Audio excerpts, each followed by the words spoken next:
Sema nami siku ya leo, ewe Yesu uliye juu, unataka kusema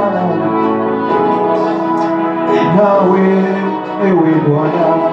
Nataka kusema nawe. Sema nami Bwana. Nawe. Sema nami Mfalme wa mbinguni. Sema nami asubuhi ya leo. Sema nami Roho Mtakatifu. Sema nami Mungu uliyejaa rehema na kweli. Sema nami Bwana uliyejaa rehema na maarifa. Sema nami Bwana Mungu uliyejaa rehema na kweli. Sema nami Mungu wa ajabu. Sema nami Mungu wa ajabu. Sema nami Bwana usiyebadilika. Sema nami Mfalme wa mbinguni asubuhi ya leo, katika jina lako takatifu ali hai. Sema nami Mfalme wa amani. Sema nami Bwana katika jina la Yesu. Baba, katika jina lako, wewe ni mwema Mungu, unaweza. Wewe unastahili sifa na utukufu. Wewe ndiye unastahili heshima na maarifa. Wewe ndiye unastahili neema na ukuu. Wewe ndiye unastahili uwezo na nguvu, katika jina lako takatifu ali hai. Baba, katika jina lako naamini kwamba wewe ni Mungu uliyejaa neema na kweli. Naamini kwamba wewe ni Mungu uliyejaa neema na maarifa. Naamini wewe ni Mungu unayetupa amani wakati wote na siku zote, katika jina lako takatifu ali hai. Neno la Bwana linatuambia wakati wote tuombe kwa kuamini moyoni mwetu kwamba Mungu anafanya jambo hilo, kwa sababu katika kitabu cha Yakobo 1:6 inasema kwamba mtu huyo na aombe kwa imani. Ina maana kwamba imani yako ndio inakupeleka zaidi mbele za Mungu. Imani uliyokuwa nayo ndio inakusogeza zaidi mbele za Bwana. Mwambie Mungu asubuhi ya leo, mwambie Bwana asubuhi ya leo, katika shida ulizokuwa nazo, katika matatizo uliyokuwa nayo, ni wakati wake ukapeleka mbele za Mungu. Ni wakati wa kuonyesha mbele za Mungu. Ni wakati wa kumwambia Mungu kwamba anyoshe mkono wake juu ya matatizo yako, anyoshe mkono wake juu ya shida zako, anyoshe mkono wake juu ya magonjwa uliyokuwa nayo, anyoshe mkono wake juu ya matatizo na laana ulizokuwa nazo, anyoshe mkono wake juu ya madhabahu zinazoabudiwa katika majumbani kwako, juu ya madhabahu zinazoabudiwa katika majumbani, hata katika familia zako. Inawezekana kuna watu wengine ambao hawaamini katika familia zako. Wakati kama huu, siku kama ya leo, asubuhi kama hii, ni wakati wa kumwambia Mungu ili aweze kutosha, aweze kuonekana katika familia yako. Sema Bwana Yesu, Bwana Yesu, nakuja mbele zako asubuhi ya leo, naileta familia yangu mikononi mwako. Bwana Yesu, ninahitaji uweze kuigusa familia yangu. Inawezekana kuna wengine ambao hawaamini katika familia yangu. Iwe ni babangu mzazi, iwe ni mamangu mzazi ambaye hakuamini kabisa, ambaye hawezi kabisa kuja ibadani. Roho Mtakatifu, ninatuma mpepo wa kisulisuli majumbani kwangu, nyumbani kwangu, mahali pale mzazi wangu alipo, iwe ni wa kike au wa kiume. Natuma moto Roho Mtakatifu, upepo wa kisulisuli akapokea nguvu Roho Mtakatifu, akapokea nguvu Roho Mtakatifu, ajisikie kwamba kwako ni huru, ajisikie kwamba kwako kuna amani, ajisikie kwamba katika ufalme wako kuna amani, katika jina la Yesu. Mwambie mahali alipo. Baba, katika jina la Yesu, ninaagiza moto kwa damu ya Yesu, ninaagiza upepo katika jina la Yesu, mahali familia yako ilipo, baba na mama, mzazi yote yule mahali alipo, au wewe na wadogo zangu mahali walipo. Roho Mtakatifu hakuamini kabisa, hawajui maana ya neno Mungu, hawajui neno la Mungu Yesu Kristo, hawaamini kabisa kwamba Mungu wetu kufanya mambo ya ajabu katika maisha yao. Roho Mtakatifu, hivyo vifungo vilivyoshikilia, hizo madhabahu zilizowashikilia asubuhi ya leo, ninaziangusha katika jina la Yesu, ninaziangusha katika jina la Yesu, kwa sababu neno lako Mungu linasema kwamba tuombe kwa imani, kwamba imani zetu ndio zinazofanya yale yote yatokee ambayo tunahitaji. Imani zetu zilizokuwa nazo ndizo zinazotufanya ya kwamba kile tunachokifanya kionekane katika jina la Yesu. Ninaangusha milima, ninaangusha hizo madhabahu katika familia katika jina la Yesu. Ninaangusha hizo madhabahu kwa moto wa Roho Mtakatifu katika jina la Yesu. Kama uko nyumbani unamwomba Mungu, omba katika imani yako. Kama uko kazini unamwomba Mungu, omba kwa imani yako. Kama uko mazingira yote yale ambayo hata unaona kwamba hayakuruhusu kuingia katika maombi, omba ndani ya roho yako, ingia katika maombi. Kama unafanya kazi, kama unafanya chochote kile, ingia katika maombi. Mwambie Mungu aonekane, mwambie Bwana aonekane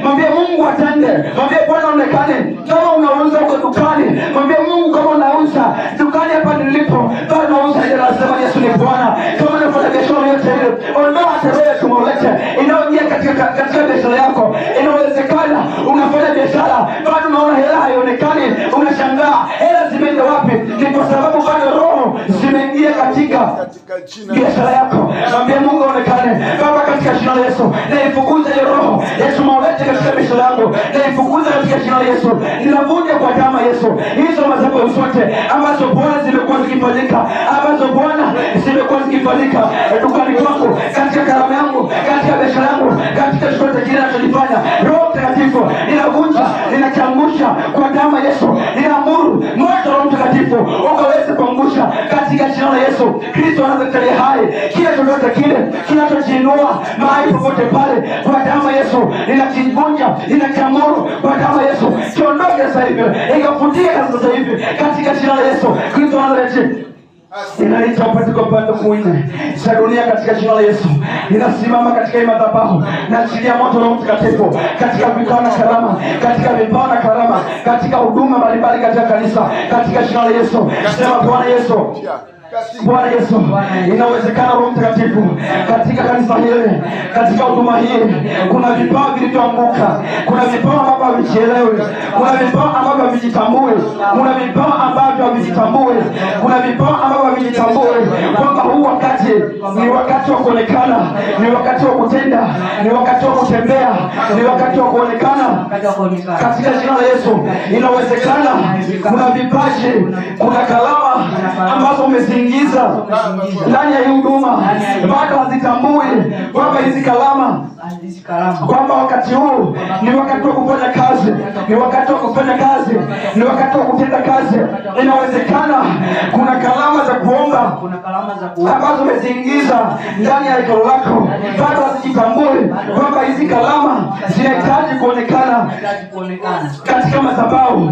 Bado kuna vipaji, bado kuna kalama za uimbaji ambazo Mungu anaziona katika madhabahu hii, ila hazijitambui kwamba wakati huu ni wakati wa kufanya kazi, ni wakati wa kuonekana mbele za watu, ni wakati wa kufikisha ujumbe, ni wakati sasa wa matokeo, ni wakati wa matokeo katika jina la Yesu. Mwambie Bwana kwamba wakati huu ni wakati wa matokeo ya imani yako iliyokuwa nayo. Katika kitabu cha Filipi 4:6-7 Biblia inasema kwamba inasema kwamba Bwana Yesu asifiwe sana.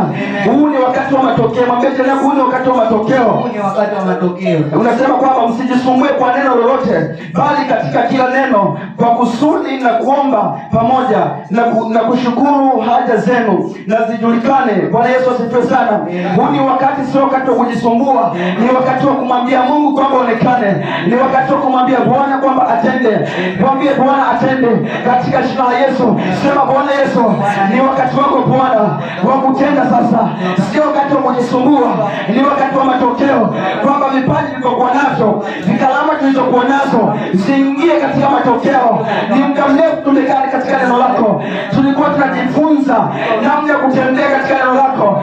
Wakati huu Bwana Yesu ni wakati wa kuonekana, ni wakati wa kutembea, ni wakati wa kuingia rohoni, ni wakati wa kuonyesha kile ulichokuwa nacho, ni wakati wa kuonyesha kile ulichotupa katika jina la Yesu.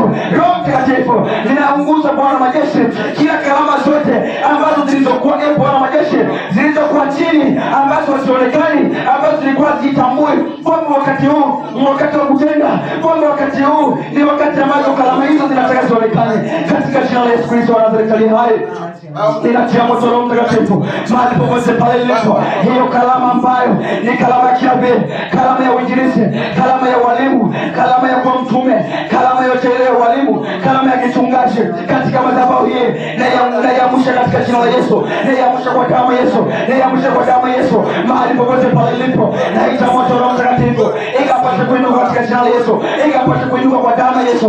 Hizo kalama zote mahali zilipokuwa, mahali zilipojificha, na ziamsha kwa damu ya Yesu katika jina la Yesu. Ni wakati wa matokeo, ni wakati wa matokeo, ni wakati wa kuona matokeo. Kama ilikuwa inaogopa, kama ilikuwa inaona hofu kwamba yaje wapi, milango ikapatikana kuanzia leo, milango ikafunguka kuanzia leo. Hizo madhabahu ambazo zilikuwa zinakuhamisha kalama yako isiende, hizo madhabahu zilizokuwa zinakuhamisha huduma yako isonge mbele, asubuhi ya leo tunaita moto wa Roho Mtakatifu ukapate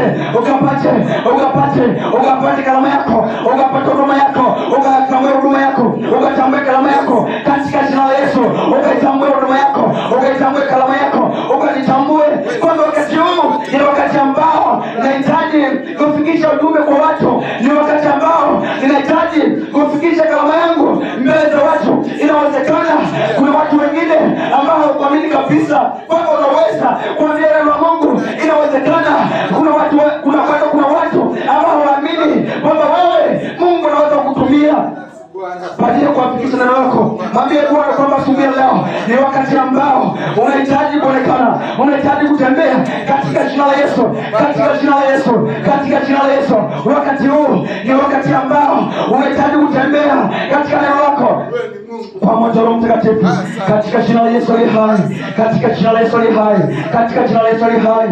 Asante. Sema Bwana Yesu, ni wakati mwingine ambao ninakumkanyaga shetani aliyekuwa ameshikilia huduma yangu, aliyekuwa ameshikilia karama yangu. Asubuhi ya leo ni wakati ambao nakuja Bwana mbele zako nikisema kwamba namshtaki shetani katika madhabahu yako, katika madhabahu yako. Asubuhi ya leo nikisema kwamba hana nafasi tena katika maisha yangu, hana nafasi tena katika maisha yangu, hana nafasi tena katika huduma yangu, hana nafasi tena katika karama yangu, hana nafasi tena katika biashara yangu, hana nafasi tena katika huduma yangu ulionipa katika jina la Yesu. Mwambie afutike katika jina lako, mwambie afutike kwa damu ya Yesu. Shetani afutike katika huduma yako, shetani afutike katika karama yako, shetani afutike katika huduma uliyokuwa nayo, shetani afutike katika kalama uliyokuwa nayo. Baba, katika jina la Yesu, naondoke roho zote zilizokuwa ni chafu katika huduma yangu mahali hapa kwa moto wa Roho Mtakatifu. Kama ulikuwa umeniwekea huduma yote ile katika kanisa, Roho Mtakatifu inaisafisha kwa damu ya Yesu, inaisafisha katika jina la Yesu, inaisafisha kwa moto wa Roho Mtakatifu, kwa damu ya Yesu Kristo, inaisafisha hiyo huduma katika jina la Yesu, katika jina la Yesu Kristo. Neema yako Mungu ikapate kutembea, neema yako Mungu ikapate kutembea katika jina la Yesu, katika jina la Yesu. Neno Bwana lako likapate kuingia ndani ya watu wako kwa moto wa Roho Mtakatifu. Mahali popote pale nilipokuwa nimesimama, mahali popote pale ambapo Bwana nimekuwa nikitembea katika huduma yako, nahitaji Bwana watu wakafungulia kupitia neno lako, wakafungulia kutumia huduma yangu, kama ni huduma ya uimbaji, kama ni huduma ya walimu, kama ni huduma ya kichungaji, kama ni huduma ya kinabii, kama ni huduma ya uinjilisti. Roho Mtakatifu, watu wakapokea uponyaji. Roho Mtakatifu, watu wakapokea baraka, watu wakuone Mungu kupitia huduma zote ambazo Mungu amenipa, kupitia huduma zote ambazo Bwana amenipa. Roho Mtakatifu, na mwinua pastor magani hapa, na mwinua mchungaji wa mahali hapa Baba, katika jina la Yesu, na mjaza nguvu ya Roho Mtakatifu ndani yake, na mjaza nguvu ya Roho Mtakatifu ndani yake kwa moto wa Roho Mtakatifu. Watu wakija katika madhabahu waone mkono wako Bwana, wakajifunza neno lako, wakajifunza huduma yako, wakajifunza Mungu wa mbinguni, wakajifunza Bwana, wakapokea nguvu katika jina la Yesu, wakapokea uweza katika jina la Yesu, wakapokea roho katika jina la Yesu. Roho Mtakatifu inaweka roho ya ponyaji, roho ya maarifa, roho ya neno, roho ya mamlaka. Roho Mtakatifu, kama umesema kwamba napopokea roho ya maarifa, napopokea nguvu, umesema kwamba atashuka nguvu, atashuka Roho Mtakatifu, mtapokea nguvu akiisha kuachilia Roho Mtakatifu. Asubuhi ya leo Bwana majeshi, nahitaji kupokea nguvu, Mungu akupe nguvu asubuhi ya leo, akupe mamlaka. Ukiwa na mamlaka unaweza kuambia chochote kile kilichokuwa mbele yako kitoke. Ndio maana hata rais wa nchi anapokuwa rais, cha kwanza anakuwa na mamlaka. Akiongea kitu kila mtu anasikiliza, akiongea chochote kila mtu anakuwa na uwezo wa kusikia. Asubuhi ya leo omba roho ya mamlaka, kwa sababu roho ya mamlaka ndio kila kitu katika maisha yako. Mamlaka unacho, una uwezo kuambia mlima uliokuwa mbele yako utoke, uhame, uhamishwe katika jina la Yesu, katika jina la Yesu. Baba, katika jina la Yesu ninaamuru kia roho zote ambazo Mungu wa mbinguni zinakuweza kunizuia kwamba nisipokee roho ya mamlaka katika madhabahu yako, kama kuna dhambi inawezekana mara 10,000 katika maisha yangu, katika jina la Yesu, katika jina la Yesu, katika jina la Yesu. Ninatamka ushindi, ninatamka ushindi katika maisha yangu, ninatamka ushindi.